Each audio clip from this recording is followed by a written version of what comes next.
Thank you. Those of you who are eating, don't me bother you. I've had two daughters. I'm used to talking while they eat. First, I'd like to acknowledge Lord Jana, who was President Emeritus for ICJB, who I've known for my entire Jewish life, which is a few years. And as Shayamesh said, Kurt Waldheim made me Jewish. I was a typical American Jew, very, very much a New York Jew who was very, very much assimilated, at the same time understood where I came from. I'd like to give you an unpolitical speech. Most of the people here are involved in one way or another in politics. And in the case of Israel, whatever you say will be held against you. So it's very difficult to get up in a group and speak. And many of the parliamentarians here whose life is about politics understand what it is. You don't have to be right to be elected. You have to have a better campaign and more money than your opponent. Frankly, it happens all the time. It's what the Palestinians understood. They understood very well that they could not beat Israel militarily, but they felt they could beat Israel in diplomacy because they had a story to tell and they had money behind them. The money came from many areas, particularly countries in the Middle East, which financed them. And they learned a lesson. You can tell anybody any story as long as no one's there to correct it. And they went from country to country telling the story. They made Israel into Goliath and then into David. They opened places, they went into campuses, and they told the story over and over again. And while they told the story, Israel was reacting by saying, no, let us tell us our story. But they weren't on the campuses. They weren't in a lot of these countries. You know, the last time we all met was 2006. The world has changed a great deal. But already in 2006, in countries all throughout the world, the Palestinians were working quietly. They were working and they were meeting people and young people.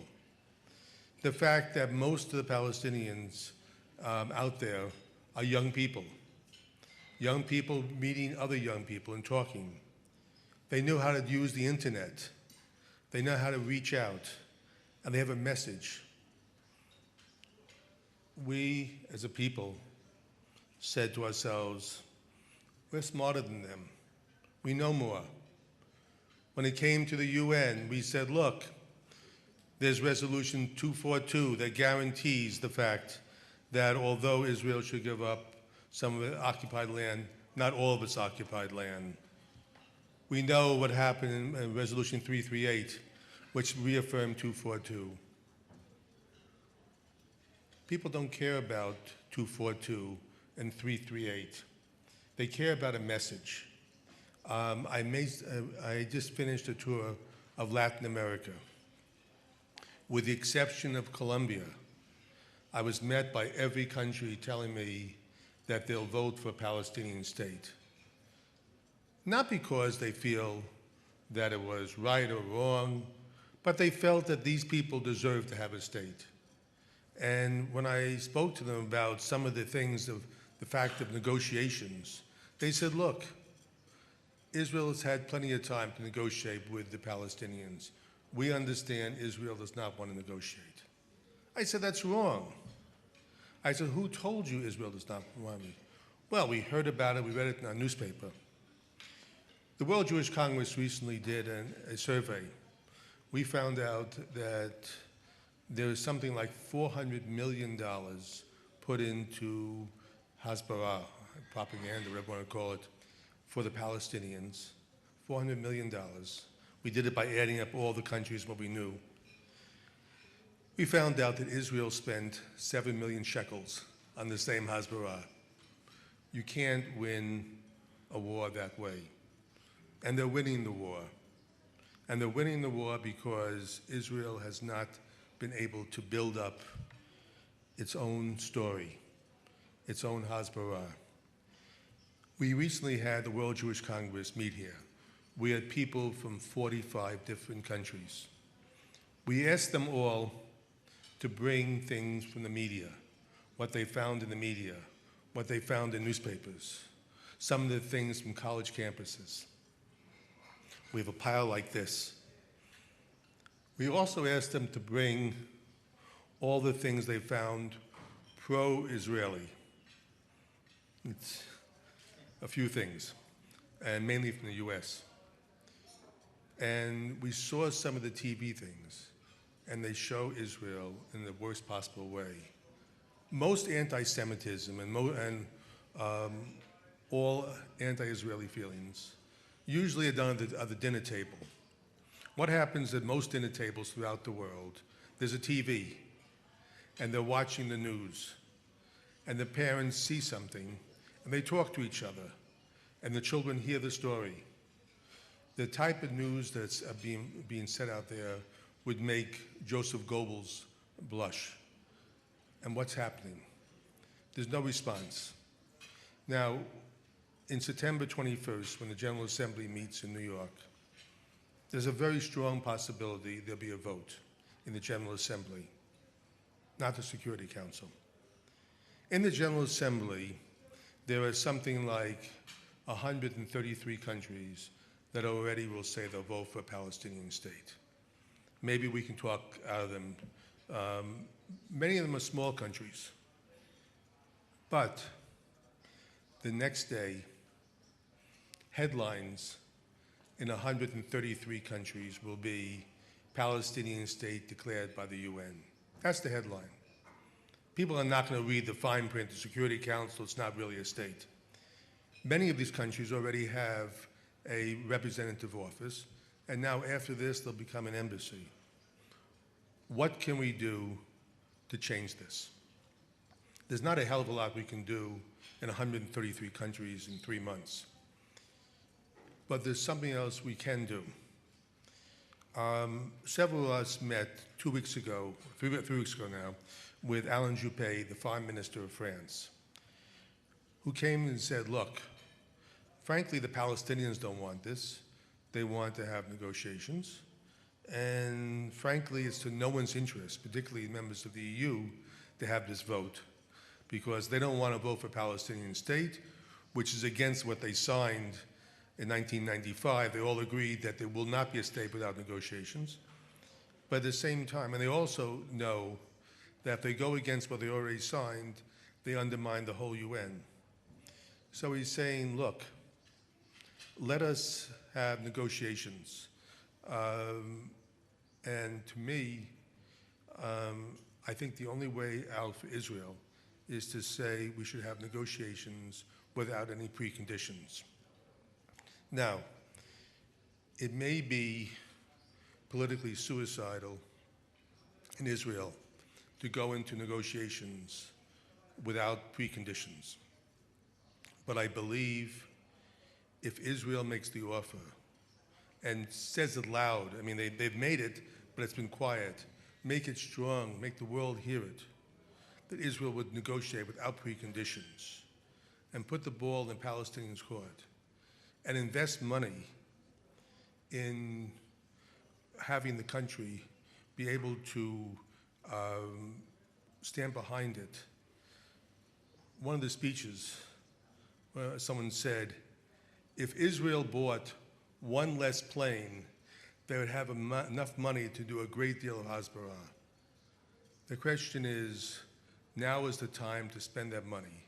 Now is the time to stand up and say it, not after September 21st. I speak with the government, but I'm speaking as an outsider. I always hear the same thing. You don't understand Israeli politics. I think I understand Israeli politics better than most politicians do. The fact is, the world doesn't understand Israeli politics. They only understand there's a country called Israel that doesn't want to negotiate, doesn't want to give up. I believe that the strength of Israel will be sitting at the negotiating table, being smarter, being stronger, and being able to tell the world they're willing to negotiate. I don't know from 1967 lines. I know that they're not acceptable. But there's a lot of other things that can be done in territory. All of you who represent parliamentarians throughout the world, you can change your parliaments. There are not enough votes. We had the ex-president of Uruguay speak. He says, look, the government doesn't want this. The people do.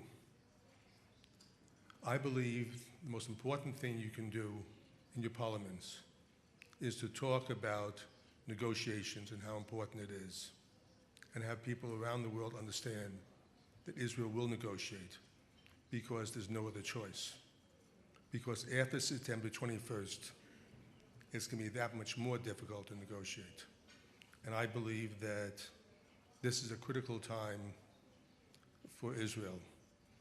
And I must tell you that there's never been a more important time that you're here. And I think your timing could not be better. And I think it's important that you not only listen, but you speak out. We had a chance a little while ago to speak with the 3 members of the U.S. Congress. And I found them to be absolutely spectacular. Even though we may disagree on many things, on this subject, myself, them, I think the whole U.S. Congress. I was there when Prime Minister Netanyahu gave his speech to Congress.